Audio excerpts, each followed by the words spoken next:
everyone, welcome to Kpop Queen for your non-daily reactions to all things K-pop. Okay, my last video of 2020.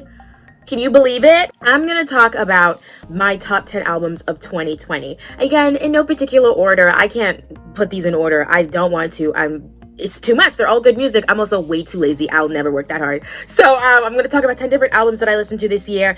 Some of them more recent than others. I will give you that. Some of them really at the beginning of 2020. You know, it's a good mix of albums, I'll say. I think you guys are going to agree with me on these albums as well. The first album I'm going to talk about right now is Kai's solo album, Kai, the first mini album. Well, I guess it's like an EP. Actually, it doesn't really matter. Anyway, I've got my copy right here. Yes, I got this for Christmas. I did put this on my Christmas list. My cousin got me this. Thank you, sweet cousin. And I love this EP. I listened to it pretty immediately after it dropped, and I don't usually do that for albums. In fact, I will wait 2-3 months to listen to an album. I don't know why. Well, I think it's because I'm lazy, but I don't know. Sometimes I'm like, no, I need to be in the right mood. I need to be in the mind space to listen to this album. And if it's in 3 months, then it's in 3 months. But because I did the reaction to this, I listened to it pretty immediately. And it is a no skip first mini. Kai came out the gate strong as hell, ready to annihilate any competition. Listen, this is one of the strongest solo debuts I've ever heard in my life, and I stand by that. I think it's just because Kai, he's a phenomenal performer. I mean, seriously, if you got to see the little mini movie, the short film that he put out, which is like maybe like a minute 30 or something like that, or 30 seconds for each song. He did a little visual of each one, including our title track, which we did get a music video for, but he did a little visual for each one, and it was like superb. Is the title track, as I like to call it, because I couldn't wrap my mind around it. Nothing on Me, Amnesia, Reason, Ride or Die, Hello Stranger. I talked about Amnesia. I put it in my top 20 for 2020, and there's a reason why it's that good. He doesn't perform it, don't know why, but he should. Okay, some other favorites on here are Ride or Die, Hello Stranger, and of course our title track. I mean, Reason and Nothing on Me are also good, but I'm just saying, when I first heard Ride or Die, I ascended. I left Earth. Okay, I left Earth. My spirit left my body, and I went into orbit. Next album that I'm gonna talk about, okay, you already know, Dreamcatcher, my #1 artist for the year of 2020. I'm going to talk about the first album, Dystopia, The Tree of Language. And I think this is why it was the #1 artist for me, because I've listened to this nonstop.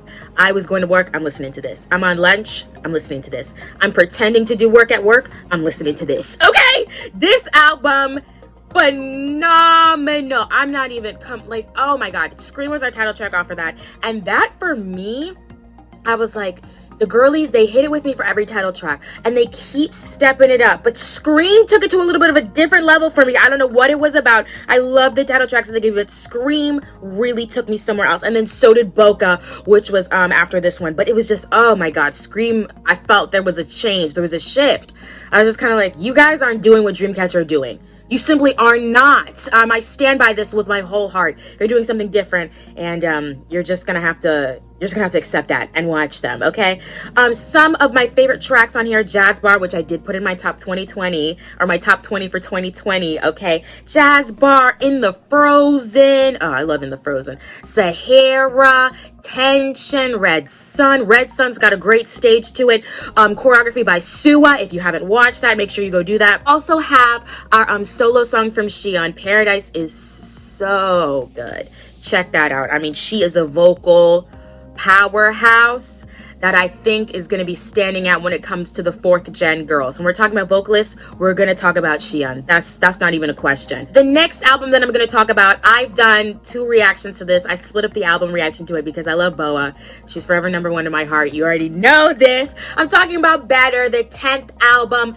Guys, this was not talked about enough. Now, I know that I talk about it a lot, but I felt like I was talking to myself sometimes. I was like, I need more people talking about this album. She set the game for 2020. I'm not kidding. She absolutely annihilated with the 10th album. For me, when it comes to Boa, continuously good music, but continuously getting better. Like, when I listened to this, I was like, how is she gonna top this? It's impossible. But I remember thinking that for the last album. I was like, how's she gonna top this? Impossible. But she did. She continuously does better. She sets her own bar and then does above it.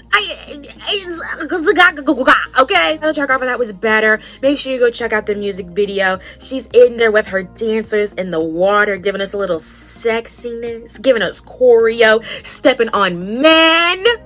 That's what we like to see, okay?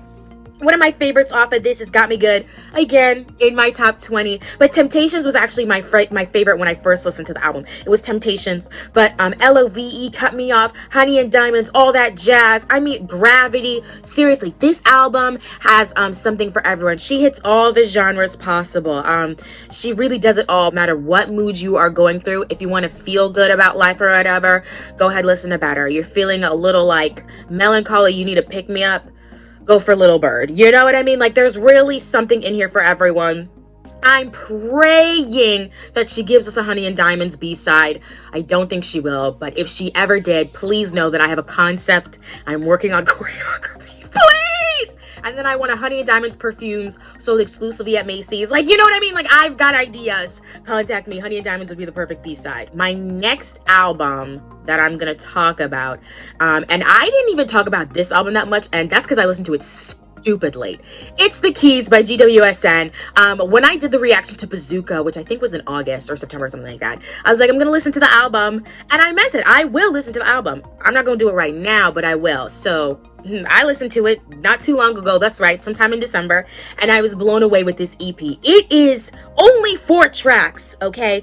But they did the work with it. Oh, they did the work, and they cleared the girlies with this one. I talked about Bazooka, put it in my top 20, but it was Bazooka or The Aerialist for me, and I had to spend a lot of time deliberating which song am I going to put in there, and I put Bazooka because it really, I mean, it really did change things for me. I really had so much serotonin when I listened to it. Aerialist is definitely my favorite B-side off of here. And I know that we love Tweak's Heavy Cloud But No Rain. Don't get me wrong. Good track. Come on. Superior track. But the Aerialist? Guys, listen to that melody. The way that we run up on that piano with the melody, it's very good. Obviously great vocals in this one as well as for all of the tracks. But the Aerialist for me, it was doing things. My next album that I'm gonna talk about, you know I love Monsta X with all my heart, okay? I followed them around in February, and I got to see them in February when they were promoting the English album. I went to the Barnes & Noble's event. I also got to see them at their, like, their Hollywood street event thing. So I was very happy about that. But the Fatal Love album that came out, I think it's some of their best work to date. And I say that very confidently. I think this is some of their best work to date. Definitely one of my favorite albums that came out of them. Again, no skips. No skips. I'm not even kidding. No skips. You're going to turn this on, start with Love Killer, and end at Sorry, I'm Not Sorry, and be like,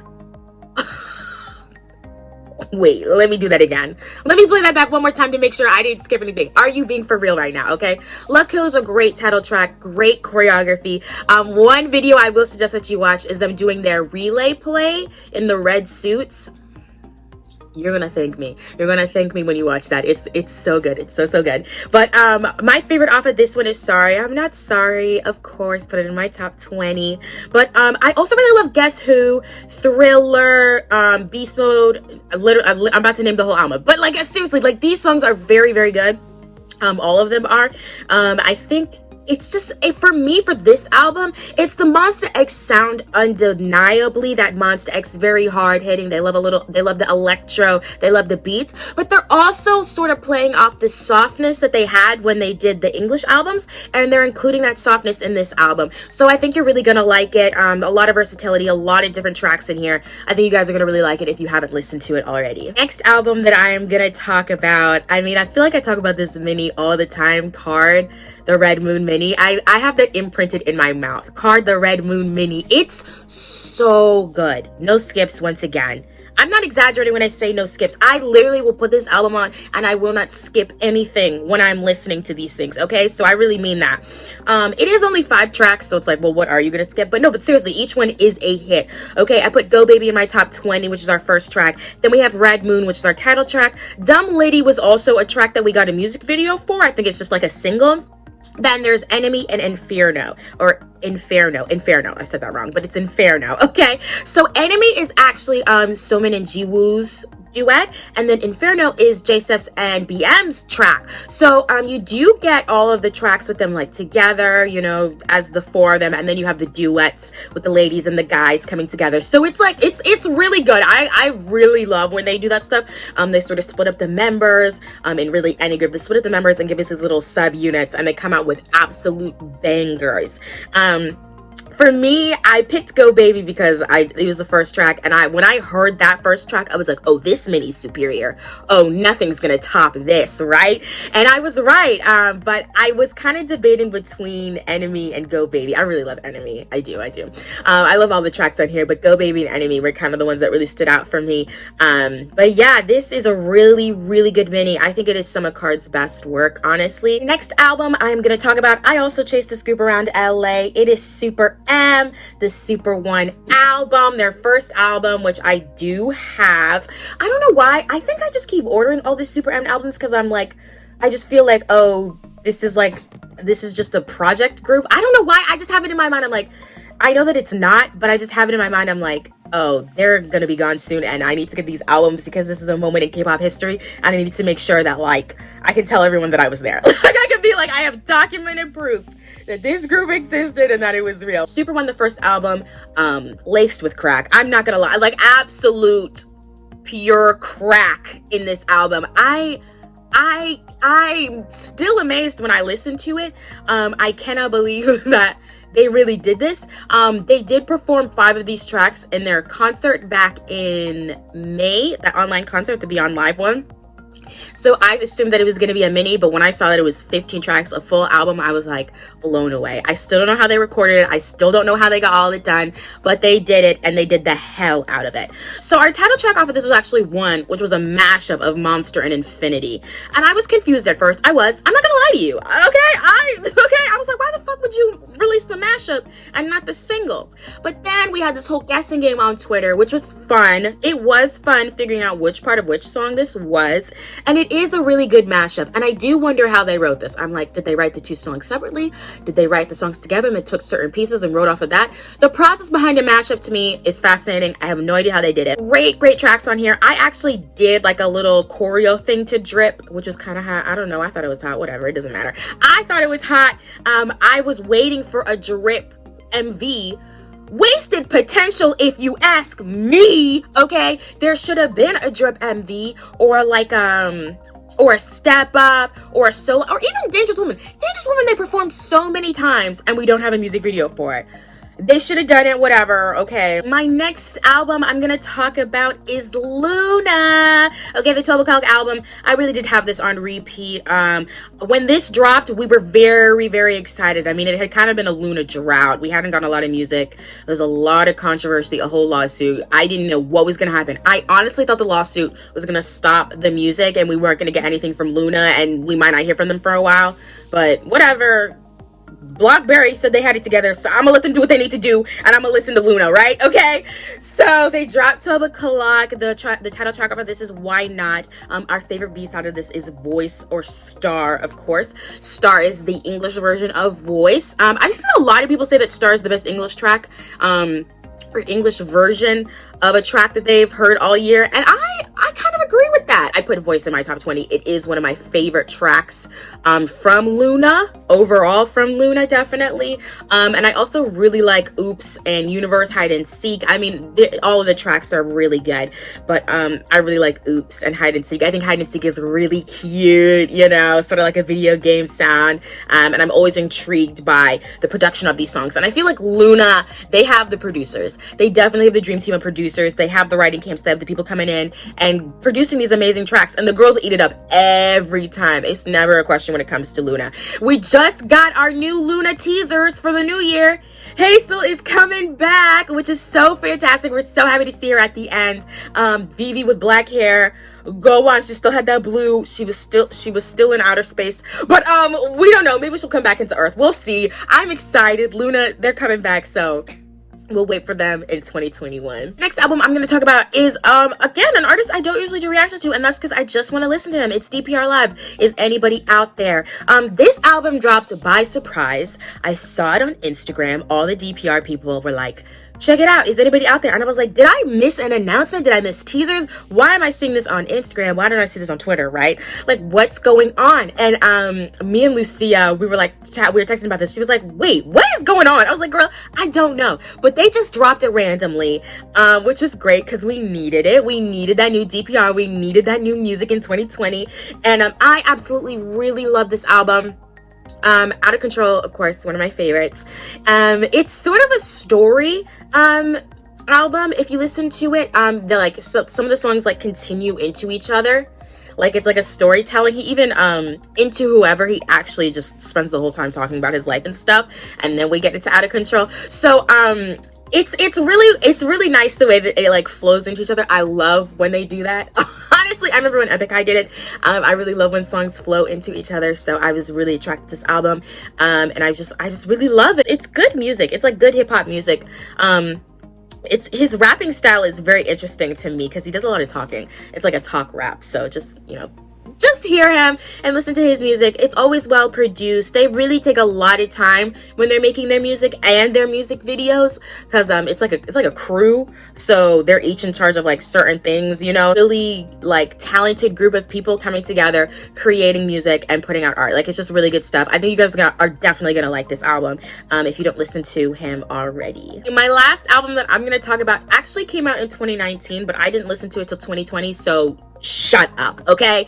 So this made my 2020. It's Crush from Midnight to Sunrise. This is my favorite Crush album, hands down. Hands down. Now, I know he doesn't like, you know, have a lot of albums, but whatever. He's got his little EPs, he's got his singles, okay? He's got a collection of music, okay? So, you know, whatever. I stand by it saying it's my favorite album. Okay? It's a story again. Like the title says, from Midnight to Sunrise. It's sort of like telling that story, if you will, of what a person might do from midnight to sunrise. So it's like it's superior. It is something else. And it's got amazing features on here. Dean is on here, DPR Live is on here, Zion T, Band Wanderlust. My favorite track on here is actually Butterfly. Well, I love the way it goes, Sunset Butterfly. I love that. This is what I mean by albums are put together, you know, on purpose. Like, each song is put one after the other on purpose. Tiki Taka featuring DPR Live is also really good. Wake Up with Dean's good as well. With You. Listen, just listen to this album, okay? But just know that Sunset and Butterfly are my favorite ones, and they really changed the game for me. I mean, I would be listening to this on my walk, and I would hit Sunset and Butterfly, and I just have to pause and just like let the music flow through me, okay? This is it. This is my last video for 2020. All right, I wish you the best in 2021. I know this year has been absolutely insane. I know we've been through a lot and we've suffered loss, and it's been I mean, heartbreaking to say the least. But hopefully this music can help us get through it. Hopefully it can comfort us in those dark moments, you know? So here's to getting rid of 2020, and here's to just the light shining bright in 2021, to us receiving blessings, and to us just exceeding and doing well. I wish that upon all of you, okay? So thank you guys so much for watching. Don't forget to like, comment, subscribe. Tell me what you guys think about these albums and what some of your favorite albums for 2020 were. And I will see you in 2021. Bye, guys.